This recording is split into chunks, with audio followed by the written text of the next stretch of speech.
করেছেন 10 জন, ওইখানে তারা 1300 নাম দিয়ে দিচ্ছেন। যিনি মারা গেছেন তার পিতাকে অথবা তার আত্মীয় স্বজনকে প্রত্যেকটি জায়গায় দেখবেন যে চুরি ডাকাতি ছিনতাই বেড়ে গেছে। সব ঘটনা আমরা ঘটিয়েছি। আমার মনে হয় পৃথিবীর ইতিহাসে কোনো পুলিশ এরকম করে না। হয়তো অপরাধ প্রভাবান্বিত করে ওই মামলাতে হয়তো অপরাধ করেছেন 10 জন, ওইখানে তারা 1300 নাম দিয়ে দিচ্ছেন। আমাকে এত দিতে হবে, অথবা কোর্টে আমি এই ছাত্রলীগ নেই, এখন তো যুবলীগ নেই, তাহলে এটা হবে কেন? এইসব করে তাদের উপরে একটা বিপুল চাপ তৈরি হয়েছে, উদ্বেগ তৈরি। 4.5 মাস হতে চললো, আজকে কেন ছিনতাইকারী বেড়ে যাবে?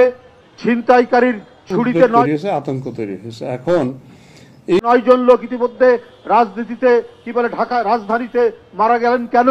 এর সাথে এখন আমি বলা শুরু করেছি যে গ্রেপ্তার তো করবেনই না, উল্টা খুঁজে খুঁজে তাদেরকে ফোন করবেন অথবা তাদেরকে অন্যের মাধ্যমে বার্তা দিবেন যে আপনি ভয় পাবেন না।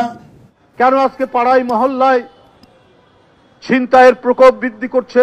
তার তদন্তে যারা নিরীহ, যারা আদৌ এই ঘটনায় সম্পৃক্ত নন, তাদেরকে কোনো অবস্থাতেই গ্রেপ্তার করবে না।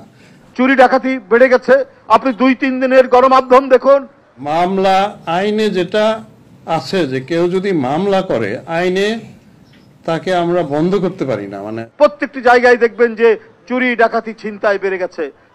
এখানে যেটা হচ্ছে যে নিরীহ লোকজনকে দিয়ে তাদের উপরে চাঁদাবাজি, তাদেরকে ভয় দেখানো, তাদেরকে বলা যে তোমার নাম বাদ দিয়ে দিব, এত টাকা দাও, ওসি সাহেবকে এত। তাহলে কিভাবে আপনার প্রশাসন চলছে?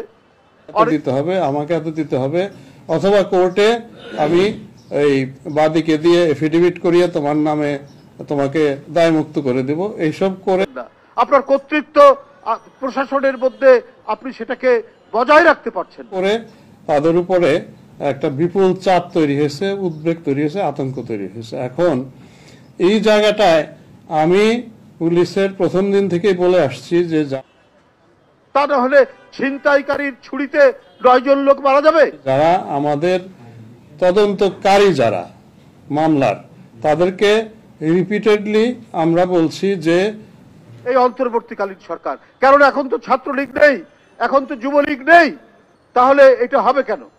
আপনার আমার এখনকার যে তদন্ত যতটুকু হয়েছে তাতে মনে হচ্ছে যে আপনার কোনো ইনভলভমেন্ট নাই, অথবা এই হয়। ওইটা তদন্তকারী যদি দেখে যে ওই ভদ্রলোকের ইনভলভমেন্ট আছে, যতই আপনি এফিডেভিট দেন, চার্জশিটে কিন্তু তদন্তকারী নাম দিয়ে দিতে পারেন। ওই এফিডেভিটের কোনো আইনগত মূল্য নাই, এটা মানুষকে বোকা বানায়। এই যে কিছু ধরনের টাউট আছে ওরা, তো এটা আমরা বারে বলছি। আমি আপনাদের মাধ্যমেও এই সমাজের সবাইকে বলতে চাই যে এইটা আপনারাও একটু আমাদেরকে হেল্প করেন। হয়ে গেছে, এখনো তো আমাদের প্রায় 1500 এখনো আমরা উদ্ধার করতে পারি নাই। দেশ বিদেশের সব খবর জানতে, দেখতে, শুনতে, শিক্ষা, স্বাস্থ্য, যোগাযোগ, ভ্রমণ, বাণিজ্য ও বিনোদন সহ বিভিন্ন বিষয়ে সবার আগে সব প্রতিবেদনটি দেখুন ভয়েস অফ ক্যালকাটায়।